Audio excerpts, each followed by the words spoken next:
عمالين نلف وندور ليه من بعيد. هو لازم رئيس الاتحاد يا كابتن مدحت، مسؤولية رئيس الاتحاد اللي بيختار مدرب شاتم المدرب اللي قبله مش مقتنع بيه وجايبه برضه وقال له وهو مدير وهو في اللجنة الفنية، وهو المفروض ما يمسكش وهو عضو في اللجنة الفنية، وهو المفروض اللي بيقترح المدربين، راح قال له انت اللي تمسك، والراجل طلع قال لك ده انا جيت بالصدفة. فانت جايب اتنين بيتخانقوا مع بعض، حاططهم مع بعض، عايز نتائج، مش هتيجي نتائج. يعني شايف ان اختيار الكابتن طبعا كان غلط من اوله. طبعا انت جايب النهارده حلمي طلع، حلمي حضرتك مش يا كابتن مدحت، حلمي طلع قال حسام حسن ما بيعرفش يدرب، حسام حسن ما يصلحش لتدريب منتخب مصر، ده رايه فيه. تقوم انت جايبه للمنتخب الثاني وجايب وساب حسام حسن المنتخب الاول. هنا يا مجدي لازم يبقى في وقفه من الاتحاد. وقفه ايه؟ ما هو المفروض الوضع الطبيعي يا كابتن عصبيه بالراحه. طيب بالراحه يا كابتن، بس بقى عشان احنا خرجنا بفضيحه. كويس احنا ما ينفعش اللي حصل. بس هنا يا مجدي مش ضروري رايح جايب رئيس بعثه. بعد اذن حضرتك يا كابتن فاروق بقى، ما تسيبنا اتكلم، انا مش هتكلم. بعد اذن حضرتك اخلص كلامي واتكلم. طيب اتفضل. اصل يا كابتن احنا بنتكلم بالراحه. طيب يا مجدي انا بتكلم كده، انت بتتكلم بالراحه، انا بتكلم كده. كل واحد له اسلوبه. مش اسلوبي يا مجدي، احنا بنتكلم ده هنتكلم. نسمع الكابتن مجدي بعد كده وناخد راي كابتن شاوي. اتفضل. يا كابتن، المفروض انت قاعد بتبني لكرة القدم، انت عايز ايه من المنتخب التاني ده؟ عايزه يكتشف لك مواهب، يبقى تجيب مدير فني. مفيش مدير في اولا، هو بقاله 6 شهور، مش بقاله 3 شهور، بقاله اكتر من 3 شهور. يعني اللي مسؤوليه عن المنتخب، هتجيب اي حد تقول له انت هتمسك منتخب مصر الثاني هيوافق لانه دي مهمه وطنيه، ما انتش مش بمزاجك وبرستيج، مش بمزاجك. فانت هتوافق. بس ايه انت عايز ايه من البطوله؟ انت بس جايب ده يكيد في ده، وبعدين جبت الناس اللي بيساعدوا اللي بيكيدوا برضه في ده. تقصد مين؟ اسمه ايه؟ احمد حسن وعصام الحضري. اوكي. مش بيعملوا فيديوهات بتكيد في حسام حسن؟ طيب احنا دي كلها كيد، وكلها ماشيه بالراي الواحد. مفيش حد، مفيش ايه، ما قعدناش زي ما كابتن فاروق كده، مفيش لجنه فنيه قعدت، مفيش مدير فني قعد، مفيش اجتماع مجلس اداره. انا عندي سؤال هنا كابتن مجدي، اتفضل، وهوجهه بعد اذن كابتن شاوي. اتفضل. يعني وفقا لكلام الكابتن مجدي، لو اي حد تاني غير الكابتن حلمي طولان كان مسك، هل كان ممكن الكابتن حسام حسن ينسق معاه طبعا ويديله لعيبه من عنده؟ طبعا. ده سؤال. بص يا كابتن مدحت، هو مبدئيا هو العرف موجود في اتحاد الكوره، لما بيحصل تكوين منتخب تحت تكوين المنتخب الاول، بيبقى فيه لازم يكون في جلسه بين الاثنين المديرين الفنيين للتنسيق. مع مين؟ انا كان رايي مع المدير الفني للاتحاد، مش مع اي حد تاني. وحصلت مع الكابتن جوهري قبل كده، وكنت انا مع الكابتن حسن في الاجتماع، وكان الكابتن حسن المدير الفني، وقعدنا عملنا برنامج ل 2008، والكابتن جوهري اتعرض عليه البرنامج اللي معمول كله، ووافق عليه بصفته المدير الفني لاتحاد الكوره. وحصلت، لا انا عايز اقول يا كابتن ايه، وحصلت جلسه في وقتها، كان الكابتن سمير زاهد، اخلص كلامي، انت كنت موجود ساعتها في الاتحاد، كان ساعتها الكابتن سمير زاهد رئيس الاتحاد وكابتن مجدي كان موجود، وقعد الكابتن جوهري في الاجتماع هو اللي قال خطه الكابتن حسن كلها ايه، اللي بنلعب اللي 2008 من ماتشات فين وحاجات فين وكل حاجه، واحنا ما قابلناش حد من الاتحاد. مع مين ومين يا كابتن؟ مع مجلس اداره الاتحاد كله بالكامل. لا هو قعد مع مين؟ كان الكابتن حسن، وكنت انا والكابتن حماده. مين المدير؟ مين المدير الفني في الصغيرين اللي هم تحت المنتخب؟ انا بقول لك 2008 انا بقول لك في مدير فني، مفيش مشكله كان في مدير زي كابتن فاروق وقت من الاوقات كان مدير فني. منتخب ثاني كان المطلوب منه، انا بسال لا انا بحكي لك على برنامج نظام. ايوه ماشي. ايه بقى اللي كان المفروض يتعمل يا كابتن؟ ايه بقى اللي كان الكوره اللي كانوا في الاتحاد قعدوا؟ مجدي احنا مش هنتكلم في حاجات اداريه وحاجات، خلينا بقى طالما قعدنا احنا وناس كنا كباتن مصر طبعا بنتكلم في الكوره، نتكلم في الكوره. ايه يعني ايه نتكلم؟ استنى بس يا مجدي، يعني ايه نتكلم في الكوره؟ لو ما كانش توفر لك امكانيات اداريه ما كنتش هتنجح. طيب بس خلينا نتكلم بقى واسمع، ما خلينا نتكلم ونسمع. احنا الكابتن حسام حسن القيد بتاعه، الناس القايمه بتاعته كانت اكتر من 50 لعيب. ده القايمه الرسميه اللي هو بيقدمها، يختار منها اللعيبه. الكابتن حسام كان كل اللي هياخده معاه ما بين 25 ل 28 لعيب، 25 بصفه اساسيه وثلاثه بصفه احتياطيه. وده اللي واخدهم اللي هم موجودين واللي القوائم بتتعلن صحيح. كلها صحيح. اللي موجوده مظبوط. تمام. كان اللعيبه كماله اللعيبه الثانيه ال 28 ال 55 واحد دول لو انت رجعت فيهم كنت هتقدر تكون منتخب. طب ما ده اللي عمله كابتن حلمي. لا مم. يعني ده مش ده اللي اتعمل يا كابتن. خليني بس همد بقى اتكلم. ما انا بسال كابتن ليه ما خليني بس اتكلم. ليه كان عندنا تجربه قبل كده في 2021 نعم. وكان موجود كارلوس كروش وكان موجود بس راح بالمنتخب الاول. لا يا كابتن ما راحش بالمنتخب الاول البطوله العربيه. مجموعه ثانيه راح بنسبه المنتخب الاول لا تتعدى ال 20% او 30%. بس الوقت ده خلق لعيبه. خلقنا لعيبه. يعني ايه خلق لعيبه؟ مش هو خلق لعيبه هو اللي طلعها، عنده رؤيه. ده كان لعيبه للمنتخب الاولمبي ولاعيبه للمنتخب الشباب وضمها مع لعيبه من المنتخب الاول وشارك في البطوله العربيه. نعم. نفس الوضع كان ممكن يحصل دلوقتي يا كابتن. انت عندك جيل. ليه ما حصلش؟ خليني بس ما انا بس لا اله الا الله. انت بتسالني انا ما تخلي انا ما تسالنيش. انا ايه ما انا بتكلم اهو. يعني متفقين عليه يا كابتن صح جدا. احنا كان عندنا واللي بتقولوا كلام في منتهى الصحيح. احنا دلوقتي بنناقش احنا خرجنا ليه؟ طب لا مش كده. لا احنا خرجنا ليه؟ هو كابتن احنا ايه اللي خلانا ما عملناش مجدي يعني ايه اللي خلانا شكلنا بقى وحش؟ الكابتن مدحت في الاول خناقه بين الاثنين. ما احنا بنتكلم في شكل وحش. احنا دلوقتي خرجنا بشكل كويس، خرجنا بشكل وحش. ليه؟ في خناقه بين اثنين مدربين. انت حسام حسن هو مدرب المنتخب الاول. مين اللي اختار المدرب اللي هو مقطع فيه اصلا او بيتكلم عليه او مش مقتنع بيه؟ هيقعدوا مع بعض ازاي؟ طيب ده شايل من ده وده شايل من ده. ما نجيبش بقى هو ده. خليني اقول وجهه نظر كده عشان برضه نبقى مركزين مع الناس. هو كابتن مجدي عبد الغني بيعترض بوضوح كده على اختيار الكابتن حلمي طولان، بيعتبر ان في مشكله بينه وبين الكابتن حسام. اما وانه جه فهو كان بيطالب انه رئيس الاتحاد الكابتن اشرف هو اللي يقعد مع الاثنين ويتكلم. حضرتك عرضت حته ان انت في تجربتك بس ما كانش فيه منافس اخر، كان منتخب واحد اللي هو ما كانش فيه منافس. انت دلوقتي بتتكلم حضرتك انه فهمت من كلامك ان الكابتن حلمي كان يجب عليه انه يختار من باقي اللعيبه اللي ما راحتش مع حسام. انا فاهم صح؟ تمام. طب هو اختار ايه بقى يا كابتن؟ ايه بقى يا كابتن؟ ايه بقى يا كابتن؟ احنا كان عندنا جيلين، الجيل اللي راح طوكيو والجيل اللي راح باريس. تمام. الجيلين دول على بعض ودي اتكررت قبل كده. يعني دي اتكررت يعملوا فرقه.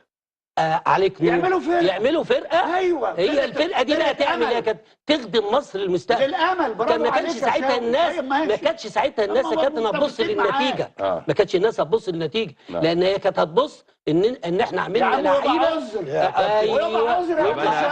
انا معلش يعني انت اتفقت معايا في كلامي. ما انت بس لو بنهدى هنبقى في الكلام. لحظه منك واروح لكابتن اشرف عشان انت قلت نقطه خطيره جدا.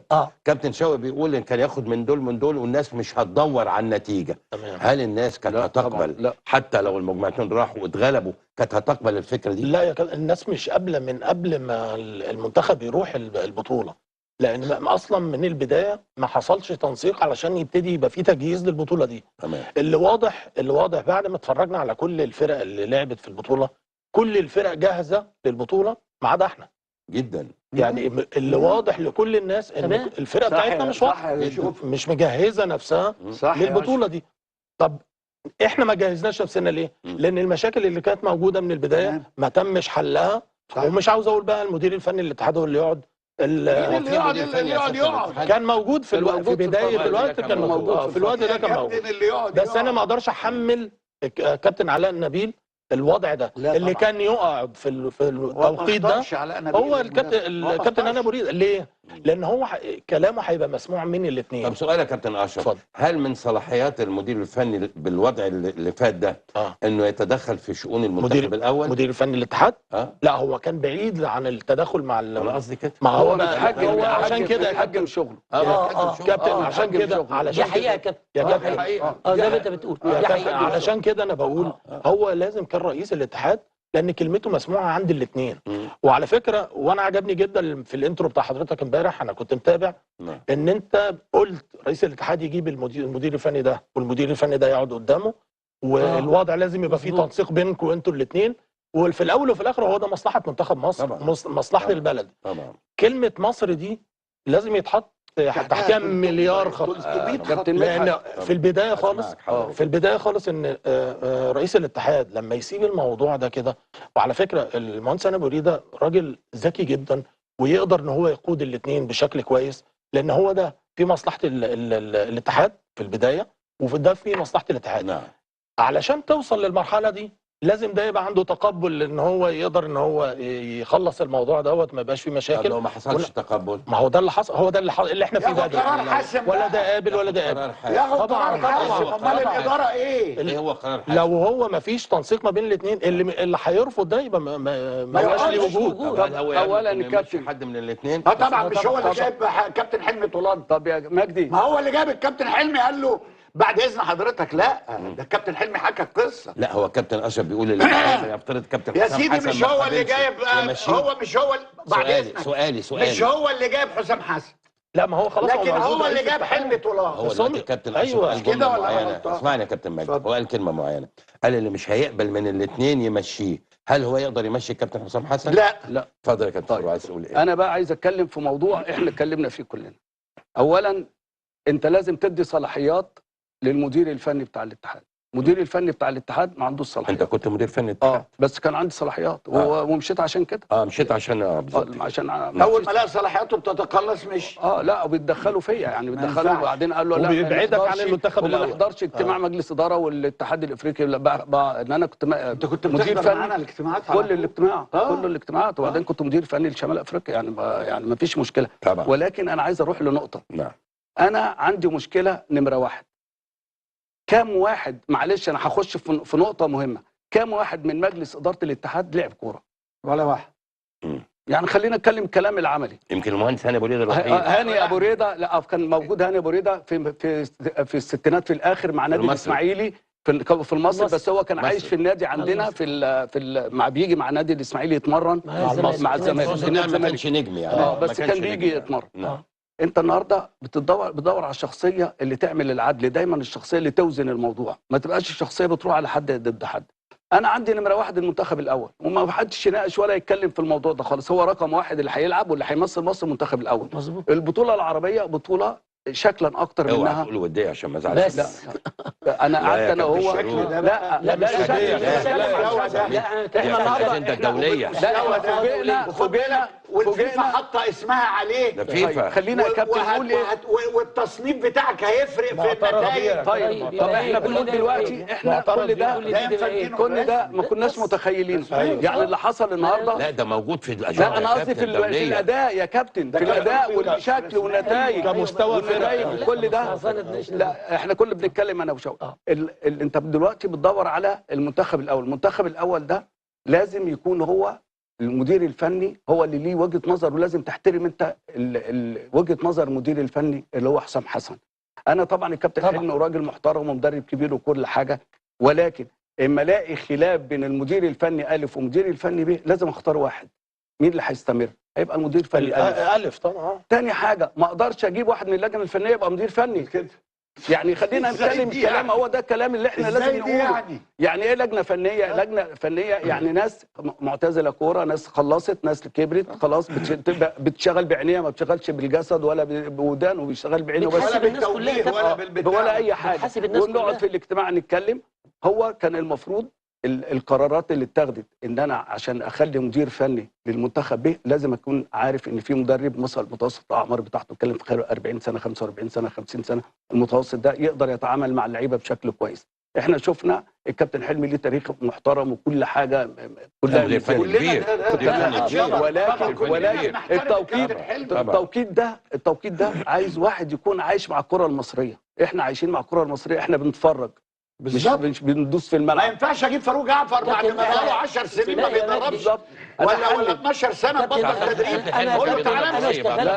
انا اشتغلت في الاتحاد، كان الكابتن حلمي مدير فني، كنت بقعد تتعلم منه، اشوف هو بيمرن. طبعا انا بتكلم اشتغلت، والكابتن فاروق كان ماسك المنتخب الاول، كنت بقعد في التمرين اتفرج. يا كابتن شاوي كابتن حلمي مدرسه ما حدش طبعا مفيش بس كل وقت على له كابتن انت برضك عايز يا كابتن نقطه واحده. انا عايز اقول ايه، الموضوع ده لازم يبقى في خد بالك انت ما خدتنيش ولا مره يا كويس. خالد انت عملت داخل لنا مع الدوله كل- دي. انت لا ما انا جاي- لما بتكلم انت جاي بتتكلم. ده عملت- جاي اخر واحد جاي اعمل لنا وخدت الدوشة. الميكروفون كله. لا احنا دلوقتي اللي يهمنا دايما البني ادم عشان يعالج ويرتقي لمستوى احسن يعالج الاخطاء. احنا في خطا حصل في اتحاد الكوره وخطا حصل من البدايه يا كابتن. اما طبعا ما انا كابتن بقول من من البداية. البدايه الخطا أيوه. والخطا ده أيوه. اثر على ده اللي وضع بنقوله. مصر في الجدول او في الكره العربيه وايضا في الكره الافريقيه او في الكره العالميه. كابتن فاروق اتفضل يا كابتن. بعد اذنك، احنا كل مره بنطلع نقول لازم نصحح الاخطاء. تمام. يعني احنا 7 بطولات كاس عالم بنطلع من دور المجموعات، وبعد كل بطوله هنصحح الاخطاء. ايوه واقع الامر لا يحدث اطلاقا اي تصحيح. لو ما دوسناش على الدم مظبوط. بقوه. مظبوط. مش هيحصل. صح، أنا معاك كده على مليون في المية. على مليون في المية. احنا مسكنات على طول. عايز اسمع بس طب كابتن الكابتن أنا أجي لك أشرف كابتن على- شوقي. هقول لحضرتك الكلام اللي الكابتن فاروق قاله طبعا يعني كان لازم يحصل من البدايه. هو في اختيارات غلط حصل، لكن الوضع حصل في ايه؟ في ان الكابتن حلمي يكون موجود. اوكي. بس الكابتن اللي اتحكى ان الكابتن حلمي بقى موجود علشان الظروف اللي حصلت وكان فيه سرعه في الاختيار والكلام لا ده. لا مين هو غلط. السرعه يعني ما فيش حاجه ما فيش حاجه مني حصلت ولا سرعه ولا ده اللي حاجه. اتحكى لنا. لا، ما نعرفش لا، اللي لا، حصل لا. ايه معنى سرعه؟ مش فاهمها في اختيار المدير الفني للمنتخب ده. تمام. هم اختاروا بقى وحصل اللي حصل. طب انا عاوزك تحط سيناريو يا كابتن. ايوه بقاله 6 شهور. اتفضل. حط سيناريو كده ان لو الامور كانت كويسه جدا ما بين الكابتن حلمي وحسام حسن، كان الوضع هيبقى عامل كان ازاي؟ هيبقى زي الفل. تلف. هيبقى هايل. ليه بقى؟ طبعا طبعا. حسام هيدي هيديله لعيبة. مجموعه لعيبه عشان عايز يجهزها. لعيبه عايز اسماء يشوفها. كتير كلامك صح. موجوده. كلامك صح. طيب انا عشان انا عارف السيناريو ده، طب ما انا ممكن انا كمسؤول في الاتحاد واكبر واحد مسؤول في الاتحاد ان انا لازم اجيب الراجل ده واجيب الراجل ده، ولازم يبقى مجبرين ان هم يتعاملوا معامله كويسه جدا لصالح الكره المصريه، مش لصالح اي حد فيهم. لا انا عشان ازود والخلاف- الكيد بقى عملت ايه؟ والخلافات لا، اللي خد بينهم بالك بقى. تبقى بعيده. بدل ما يعمل اللي انت بتقوله ده، قام مزود الكيد وقام جايب له احمد حسن من اللجنه الفنيه برضه عشان يعني يفهموا ان المنتخب ده كله، المنتخب ده بتاع اللي رايح قطر ده كله ده ضد المنتخب الاول. اهو يا كابتن بص، انت واخد النهارده يا كابتن اشرف، النهارده طالع هو في كده كابتن مجدي هو في حد النهاردة- بيفكر يا راجل؟ انت ما بتفكرش في الناس اللي بره دول. ده احنا بنتفرج على كرة. هي دي كرة؟ هو اللي اتفرجنا عليه ده احنا اللي بنتفرج على السعوديه برازيل. هو للاسف وفلسطين ارجنتين وسوريا والمغرب والجزائر والاردن عملت التيكي تاكا بالفرقه الثالثه. عملت علينا تيكي تاكا 1 2 3 4 5 6. صوتك واطي. احنا لقينا كام كوره. صوتك واطي. يا جدع صوت ايه بس يا فاروق؟ طيب خليني بس ايه يعني خلص وجهه نظرك يا كابتن لا انا أشرف. كنت هقول لك عاوزين بس اي حاجه للصداع. بنادول هجيب لك. يعني انا طبعا خلينا اقول انه يعني النقاش ده للمصلحه، طبعاً، والنقاش طبعاً. ده علشان إحنا- نضغط بيه. هو احنا قليلين يا كابتن؟ لا، طب ما أنا دول بتكلم. كلهم كابتن مصر. زعلانين بس. كابتن مجدي كابتن مصر، كابتن إيه؟ اشرف كابتن مصر، كابتن فاروق طبعا كابتن مصر، وكابتن شوقي. كلامنا لازم كلكم يتاخد كابتن بعين مصر. الاعتبار يا طبعاً، كابتن، لان طبعاً. احنا أنا كابتنهم احنا مش دول يا عايزين كابتن. حاجه يا انتوا كابتن كباتن فاروق. الحقيقة. انت على راسنا من فوق. انتوا الكباتن الحقيقيه احنا يا كابتن للكرة مدحت مش المصرية. عايزين الا مصلحه البلد. احنا بنعشقها. طبعا. لا عندنا باسبور تاني ولا عندنا بس جنسيه انا عايز اقول تانيه. حاجه بقى تانية سريعه قبل ما اطلع الفاصل، وبعدين بعد الفاصل هاجي لك يا كابتن شوقي. اكيد ان في وسط الكلام اتقال ان مجلس اداره الكوره ما فيهمش حد بتاع كوره. انا بس عايز اقول حاجه صغيره. هل مفترض انه عضو مجلس اداره يدير الكوره، ولا يبقى فيه من خلال مجلس اداره مديرين فنيين ولجان فنيه تمام. هي تدير، وانت كمجلس اداره بتبقى الاداره؟ صحيح. كابتن ولا كان زمان تتدخل في في شرط الأمور الفنية. انك عشان تخش تكون ممارس. انتخابات لا، اتحاد تكون كره ممارس. القدم لازم تكون لعيب كره قدم. لازم تكون ممارس. ده صح. نعم. بص على الاقل ادي عدد معين زي ما بتدي تحت السن كده في الانديه وفوق السن في الانديه ومش عارف ايه. ادي عدد